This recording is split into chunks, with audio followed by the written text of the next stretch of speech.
کرنا چاہوں گا، اللہ کی بندگی اور اللہ کے بندوں سے محبت، یہ دو بات اپنی زندگی میں داخل کر لو، دنیا کی کوئی طاقت تمہیں نقصان نہیں پہنچا سکتی ہے۔ اور بڑے واضح انداز میں کہ اگر تم خدا کی بارگاہ میں جو رجوع کرو گے تو خدا عروج بخشے گا۔ جو سر خدا کی بارگاہ میں جھکتا ہے اس سر کو دنیا کی کوئی طاقت نہ جھکا سکی ہے نہ جھکا سکے گی۔ تمہارا 1400 سال کا تاریخی انقلاب بتا رہا ہے، زمین کا ذرہ ذرہ گواہ ہے، ہر سرزمین گواہ ہے، ہر علاقہ گواہ ہے کہ جب تم نے کسی زمین پر اللہ کی بارگاہ میں سر رکھا ہے تو اس زمین پہ تمہیں عزت بھی ملی ہے اور برتری ملی ہے۔ وہ کون سی طاقت تھی، وہ کون سی قوت تھی کہ جس نے ایک صدی کے اندر تم کو صحرائے عرب سے نکال کر دنیا کے 3 بر اعظموں پر مکمل کنٹرول ادا کیا تھا، ایشیا، یورپ اور افریقہ، اور وہ کنٹرول زمینوں پہ نہیں تھا، صحراؤں پہ بھی تھا، سمندروں پہ بھی تھا، دریاؤں بھی تھا، ہر جگہ تمہاری عظمت اور سکت کا لوہا مانا جا رہا تھا، اس لیے کہ تم جس زمین پہ جاتے تھے اس زمین کو سجدوں سے معمور کرتے تھے۔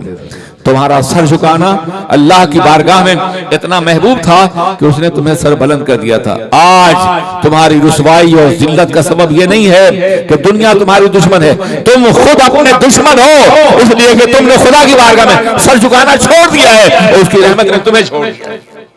اور یہ میں اپنی طرف سے نہیں کر رہا ہوں، حدیث پاک ہے، اللہ کے رسول تاجدار دو عالم سرور کائنات محمد الرسول اللہ صلی اللہ علیہ وسلم نے فرمایا ہے کہ میرے لیے پوری زمین سجدگاہ بنائی گئی، میرے لیے یہ پوری زمین سجدگاہ بنائی گئی ہے۔ یعنی پہلے مسلمان اس حقیقت سمجھتا تھا کہ جب کسی زمین پہ جاتا تھا تو اس زمین کو سجدوں سے آباد کرتا تھا، اس لیے زمین اس کے قدموں میں سمیٹ دی جاتی تھی۔ اور آج عیاشی کے لیے جاتا ہے، آرام کے لیے جاتا ہے، زندگی میں کامیابی مادی کامیابی کے لیے جاتا ہے، سر جھکانے کے لیے جاتا ہے، زمین کو اپنے سجدوں گواہ نہیں بناتا ہے۔ زمین تنگ کر دی گئی ہے، زمین میں رہنا دشوار کر دیا گیا ہے۔ یہ صرف ایک ملک کی بات نہیں ہے، پوری دنیا کے حالات ایسی ہیں۔ آپ مجھے بتاؤ کہ کوئی ایسا نظام زندگی اور آئین حیات کہ جس کے ماننے والے 95% بغاوت کر رہے ہوں، کیا وہ ملک وہ نظام باقی رہ سکتا ہے؟ کبھی نہیں باقی رہ سکتا۔ اسلام سے بغاوت کرنے والے، کلمہ پڑھنے والے، مسلمان کا دعویٰ کرنے والے 90% سے زیادہ ہے۔ کتنے نمازی ہیں آپ کے معاشرے میں؟ 5 وقتہ نمازی۔ کتنے لوگ ہیں جو حرام سے بچتے ہیں؟ کتنے لوگ جو شراب خوری سے بچتے ہیں؟ کتنے لوگ جھوٹ سے بچتے ہیں؟ کتنے لوگ ہیں جو زنا سے بچتے ہیں؟ کتنے لوگ ہیں جو رقص و سرور سے بچتے ہیں؟ آپ ذرا اندازہ لگے 90% لوگ گناہوں میں ڈوبے ہوئے ہیں، اور پھر یہ امید کی جائے کہ اللہ کی رحمت نازل ہوگی؟ ایسا کبھی نہیں ہو سکتا، ایسا کبھی نہیں ہو سکتا۔ تم بقول مولانا کے تم رجوع کرو عروج ملے گا، جھکو بلندی ملے گی، کوئی دوسرا حل نہیں ہے۔ نہ کوئی سیاسی حل ہے، نہ کوئی پولیٹیکل حل ہے، اور نہ کوئی اور حل ہے۔ اگر حل ہے تو صرف اسلام کے اندر ہے اور اللہ کی بارگاہ میں سر و سجود ہونے کے اندر ہے۔ انبیاء کرام کی مقدس زندگی دیکھو، تمام انبیاء کرام کی۔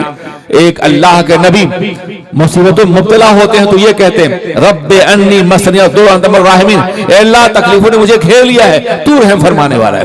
ایک اور نبی ہے جو اللہ کی بارگاہ میں جھکتے ہیں اور کہتے ہیں رب انی مغلول فانتصر، اے اللہ میں مغلوب ہوں، میری مدد فرما۔ قرآن پاک کا نظام دیکھیے، جب بھی کسی نبی کو کوئی مشکل پیش آئی ہے تو وہ خدا کی بارگاہ میں جھکا ہے۔ اور سرور کائنات محمد الرسول اللہ، غزوہ بدر ہو، غزوہ حنین ہو، غزوہ خیبر ہو، غزوہ خندق ہو، آپ ذرا سوچئے غزوہ خیبر کا خندق کا معاملہ کیا ہے، غزوہ احزاب کا، احزاب اس کا نام دیا گیا ہے، چاروں طرف سے گھیر لیا گیا ہے، کہیں کوئی جائے پناہ نہیں ہے، احاطہ کر لیا گیا ہے۔ خندق کے اس پار مسلمان ہیں اور اس پار باطل اپنی پوری قوت کے ساتھ اسلام کو مٹا دینے کے لیے تیار ہے، اور پھر عالم یہ کہ ایک رتی دانہ نہیں جا سکتا ہے، پانی نہیں اندر جا سکتا ہے، بھوک سے لوگ بلبلا رہے ہیں۔ قرآن عظیم منظر کھینچتا ہے کہ ایسا لگتا ہے کہ ان کی جان ان کے حلق قریب آ گئی۔ اور پھر ایک رات اللہ کے نبی نے اپنی رب کی بارگاہ میں سجدہ کیا اور کہا ذرا جاؤ دیکھو باہر حال کیا ہے، کون ہے جو خندق کے پاس جا کے دیکھے گا۔ اور جب وہ گئے تو دیکھا کہ خیمے اڑ گئے ہیں، آندھی آئی ہے، طوفان آیا ہے، جانور اڑ گئے ہیں، اور پورا قافلہ وہاں سے واپس ہو چکا ہے، فوجیں منتشر ہو چکی ہیں۔ آقا یا رسول اللہ وہاں سب کچھ ختم ہو جائے۔ کہا ہاں، خدا کی بارگاہ میں سجدہ ریزی کا انجام یہی ہوتا ہے اور کامیابی یہی ہوتی ہے۔ عزیزان ملت اسلامیہ، آپ اس کی پرواہ مت کریں کہ آپ غموں کے ماحول میں ہیں یا تکلیفوں کے ماحول میں۔ واللہ العظیم، خدا قدیر جبار کی عزت اور عظمت کی قسم کھا کہہ سکتے ہیں، جھک جائیے خدا کی بارگاہ میں، سر بلند کر دیا جائے گا۔ اس کے علاوہ کوئی دوسرا راستہ نہیں ہے، نہ کوئی قانون ہے اور نہ کوئی سہارا ہے آپ کے لیے، صرف اللہ۔ اللہ اکبر، اللہ کی رضائی کا نعرہ لگانے والے اپنے رب کو اکبر کہنے کے بعد بھی خوف زدہ ہو، مایوس ہو، یہ کبھی نہیں ہو سکتا ہے۔ ایمان کی کمزوری ہے، عبادت کی کمزوری ہے، طاعت کی کمزوری ہے۔ آج بھی اگر 90% مسلمان سجدہ ریز ہو جائیں تو اللہ کی نصرت پہنچے گی۔ بدل ڈالا ہے اب تو اپنا انداز بیاں ہم نے۔ درود پاک پڑھی، اللہم صلی علی سیدنا مولانا محمد معدن جود والکرم وآلہ الکرام اجمعین۔